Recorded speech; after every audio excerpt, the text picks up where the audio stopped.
All right, everybody, good evening and welcome to the State Theater of Havre de Grace. We are thrilled to have you here for tonight's Comedy Open Mic Night presented by Big Time in Comedy. We got a bucket of laughs in store for you all tonight. We've got Trish at the bar serving up delicious beverages and facilitating your Abbey Burger orders. Feel Trish? And we have bathrooms on the main floor as well as downstairs for everyone's convenience. So, without further ado, let's get to the fun stuff. Please put your hands together as we welcome to the stage one of our co-hosts for this evening's events, Chris.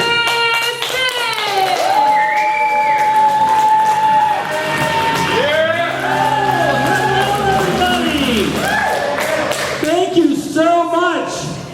Thank you. My name is Chris Biggs. I am so thrilled to be here. For those that come to the State Theater comedy before, let me hear some noise. Yeah, you are probably used to Fez Grimes. Obviously, I am not Fez Grimes. Just think of me though as like the M&Ms of the state comedy theater scene. You know, I'm doing the job normally of a black man, and you all, the only reason you're impressed that I can actually pull it off is because I'm white, let's face it. Which is what people also think when they find out I'm a Hispanic wife. Yeah, I have, what you need to know, who's never been here for comedy before? Let me hear some. Awesome. You all are going to have a fantastic time. Just do me a favor. When you hear something funny, don't look at the person next to you to see if they're laughing. They have a terrible sense of humor. You're the funny one. So just laugh. It's okay. I give you permission.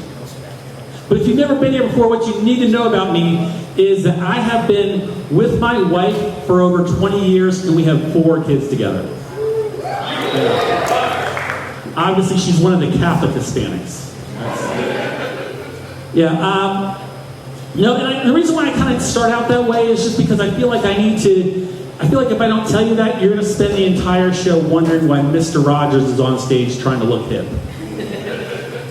But yeah, back to M&M. Everybody is like super excited about that new M&M song. Is anybody here a fan? Yeah. Yeah. I don't really know what he's saying. He talks really fast. But I did hear the part where he said something about hitting an 8-year-old with a participation trophy. Because I have an 8-year-old. Like, that speaks to me. I get it. And I don't want to beat my kids, okay? But I play a really aggressive game of punch buggy.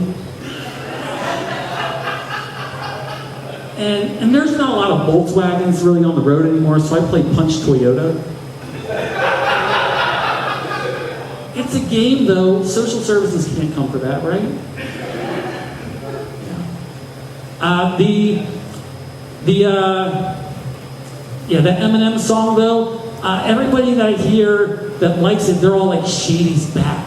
Shady's back. And I don't really understand this whole, like, Slim Shady, M&M, Marshall Mathers thing. Like, is he the one that started the whole I identify as trend? Like, is he the one to blame for why kids are so annoying these days?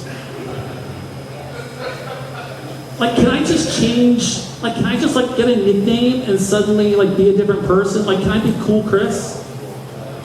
Like, Cool Chris doesn't drive a Camry, you know? Cool Chris doesn't get heartburn from eating spicy foods.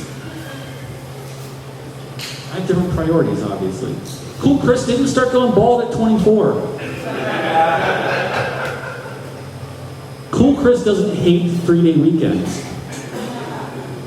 And listen, that's something that they didn't tell me about having 4 kids, that I would hate having a day off of work. Like, what kind of corporate gaslighting is that? Like, and it's not that I don't want to spend time with my kids, it just means I have to plan stuff for them to do. And that's annoying. Like, so, and it really messes with me, because like, I used to think I was a good person, like full of a healthy amount of white guilt. But now I start to think, you know, if Dr. Martin Luther King was really that great, shouldn't kids be in school learning about him that day?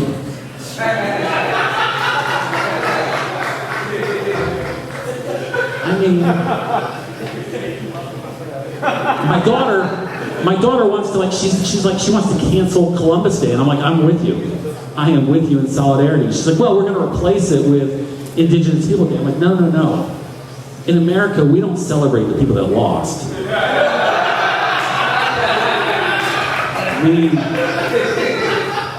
You need to be there. And so she's like, well, what about we should get off for 9/11? And I was like, why? She's like, because you did. I was like, when it was happening.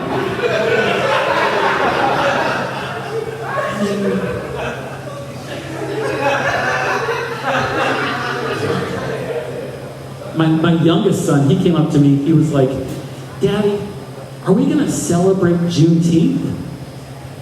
I was like, yeah, of course we are. Yeah. He's like, well, how? I was like, yeah, we're going to do some gardening. I don't know how you and I are. I don't know. But, and then probably out of all the holidays, the one that I dislike the most is Memorial Day. Because it's like it's starting to get warm. But the other thing is, it is like foreshadowing what my entire summer is going to be like with these kids. Like the teachers are probably just going, oh, so your turn now. It's coming. So I think what this has taught me though is Cool Chris really wants to identify as a father of two. And I'm not going to tell you which two of my kids I don't want, but there are clues. There will be signs.